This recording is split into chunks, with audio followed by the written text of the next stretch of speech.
अहमदाबाद में एक Gujarat law society है। बताते हैं 90 साल पहले सरदार पटेल ने उसकी नींव रखी थी।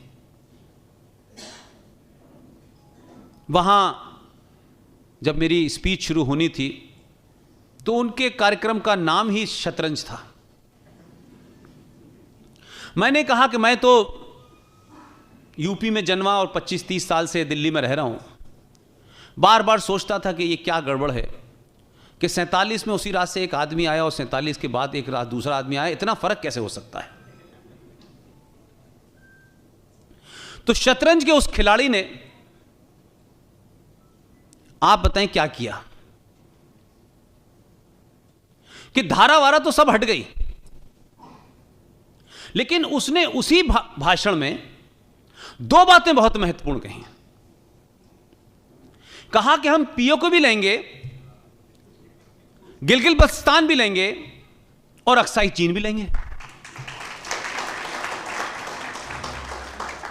देखिए, किसी भी लड़ाई में जो पहली स्टेज होती है, हार या जीत तो पहले दिन तय हो जाती है कि आप जीतने के लिए लड़ रहे हैं या हारने के लिए लड़ रहे हैं। तो जो संवैधानिक निटी गिटीज थी, 35A कैसे हटेगा और 3070 कैसे हटेगा, कौन सी धारा हटाएगी, कौन सी धारा बचाएगी, ये सारी तो कहानी आपने सुनी। लेकिन वो जो भाषण का हिस्सा था वो महत्वपूर्ण था। तो जो भारत में लोग हैं, थोड़ी देर के लिए उन्हें माफ कर दें, लेकिन जो पड़ोसी परेशान हैं उनकी समस्या 370-35A नहीं है। उनकी समस्या दूसरी है। उनकी समस्या यह है कि यह घर तो अपना ठीक कर रहा है और बावर्ची खाने की तरफ देख रहा है हमारे। कहीं ऐसा तो नहीं है कि इसे ठीक करने के बाद यहां आएगा। तो ये जो पीओके की बात कही गई है, जिस पे भारत ने पिछले 70 साल में अपना लीगल और कॉन्स्टिट्यूशनल रुख जो है कभी बदला नहीं है। भारत की जो जम्मू कश्मीर की जो विधानसभा है, उस विधानसभा में 111 मेंबर्स हैं, लेकिन चुनाव 87 पे होते हैं।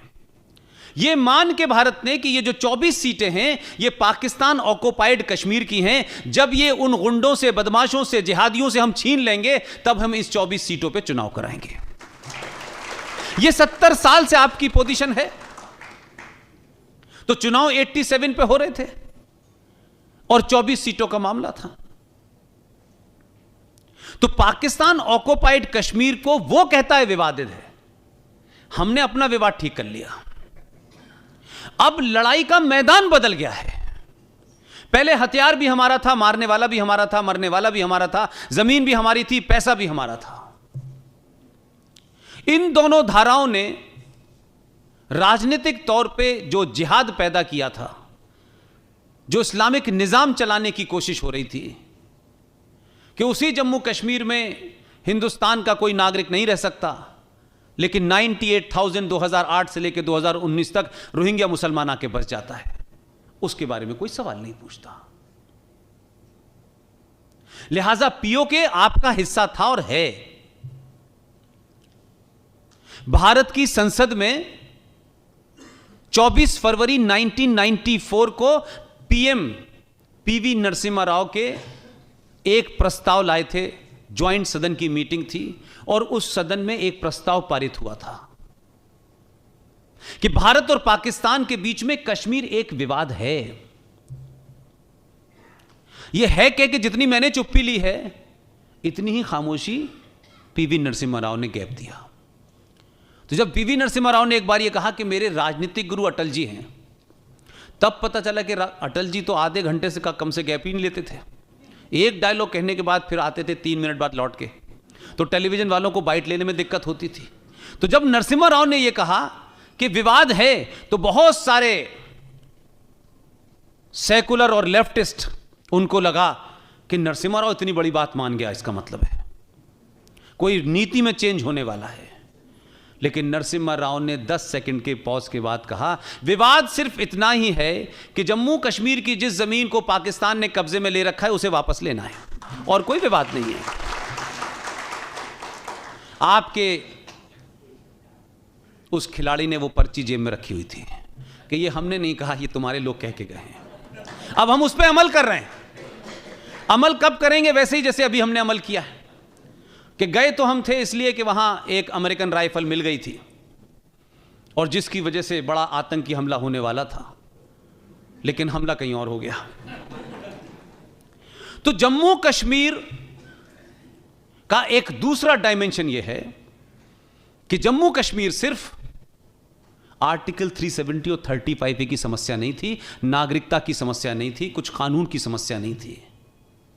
जितने भी जानकार हैं जो आंतरिक सुरक्षा की बात पे ज्यादा बोलते हैं, चाहे वो RSN हो या GD बख्शी हो, उसमें एक महत्वपूर्ण बात और है। आप लोगों ने कितनों ने एक शब्द सुना है जो कुरान मजीद की एक हदीस में लिखा हुआ है, गज़वाए हिंद।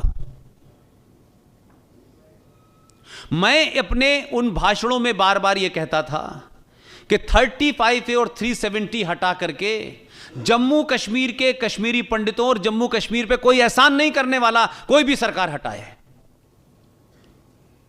अगर आपको दिल्ली सुरक्षित रखनी है तो जम्मू का जो गेट है जहां से गज़वाए हिंद आना है उसे रोकना पड़ेगा। यह दिल्ली सुरक्षित नहीं रहेगी। और इसका मैं कारण देता हूं आपको। इस देश में 5000 से ज्यादा पिछले 40 साल में कोयंबटूर हो, विश्वनाथ मंदिर हो, हनुमान मंदिर हो, दिल्ली हो, 5000 से ज्यादा हमले इस देश में, जो आतंकी हमले हुए, जो बम धमाके हुए, वो इसी रास्ते से आए थे। ये बात अलग है कि एक रैली में पटना में कुछ लोगों ने धमाके किए थे, उस पर तो फर्क पड़ा नहीं। लिहाजा वो गेट था। अगर आप इसको सेकुलरिज्म के लबादे में देखेंगे तो सही बात नहीं पहुंच पाएगी आप तक। तो जम्मू कश्मीर में इन धाराओं को हटाना और भारत सरकार की माइट को स्थापित कर देना, और वो पुलिस जिसमें जिहादी भर्ती होते थे अब्दुल्ला की रिकमेंडेशन पे और मुफ्ती की रिकमेंडेशन पे, उसको समाप्त कर दिया है। अब जो पैसा जाएगा उसका हिसाब होगा, क्योंकि अब जम्मू कश्मीर में एंटी करप्शन लॉ भी लागू हो गया है। लिहाजा मुझे इस बात की बड़ी खुशी है कि आपके आदमी को मीठा खाना खाने के बाद कड़वी बात को प्यार से कहने का बड़ा अच्छा अंदाज है उसका। सबका साथ, उसमें एक और जोड़ दिया उन्होंने, सबका विश्वास। कुछ लोग डर गए हैं, अब हमें विश्वास नहीं चाहिए भाई साहब, बहुत मिल गया हमें। नहीं और लो विश्वास, 70 साल में लिया, अब हमारा भी विश्वास लो। उन्होंने क्या किया कि जिस सरदार पटेल को एक विजनरी प्रधानमंत्री ने कहा कि आप पूरे देश का एकीकरण करें, लेकिन इसका मैं करूंगा। अब वो उस समय जिन हालातों में थे वो बेचारे कुछ नहीं कर पाए। लेकिन एक घटना बताऊंगा मैं आपको, एक किताब का रेफरेंस देके, तब आपको पता चलेगा कि उस वक्त भी उस आदमी ने कितनी चतुराई के साथ, कितनी सफाई के साथ, कितनी डेलिकेसी के साथ एक बड़ा काम किया जो इतिहास में बताया नहीं गया। लेकिन इस शख्स ने क्या कहा कि जिस सरदार पटेल को जम्मू कश्मीर से अलग रख करके जम्मू कश्मीर को विजनरी प्रधानमंत्री ने अपने हाथ में लिया था, उसका रूप आपने देखा। लेकिन कहा गया कि यूनियन टेरिटरी घोषित होने के बाद हमारे यहां बहुत सारे लोगों को ट्यूबलाइट की तरह देर में समझ में आता है, थोड़ी देर में जलती है ट्यूबलाइट। उसने कहा 31 अक्टूबर को जम्मू कश्मीर में पहला उपराज्यपाल अपॉइंट होगा। अब लोग बोले उस दिन तो इंदिरा गांधी मरी थी। मैंने कहा नहीं, उस दिन सरदार पटेल भी पैदा हुए थे। तो उनकी तकलीफ जीवन भर बढ़ाने के लिए कि जब जब यह आएगा कि जम्मू कश्मीर में केंद्र शासित राज्य के दर्जा मिलने के बाद उपराज्यपाल किस दिन हुआ था, तो जम्मू कश्मीर के हर बच्चे को सरदार पटेल का नाम याद रहेगा। जिन्हें आप इतिहास में बुलाना चाहते हैं, उन्हें आप इतिहास में ऐसे भी जिंदा रख सकते हैं। देश में कोरोना की रफ्तार थमसी गई है। बीते 24 घंटों में 2568 नए मामलों की पुष्टि हुई और 4722 मरीज ठीक हुए हैं। साथ ही कोरोना के 97 मरीजों की मौत हुई है।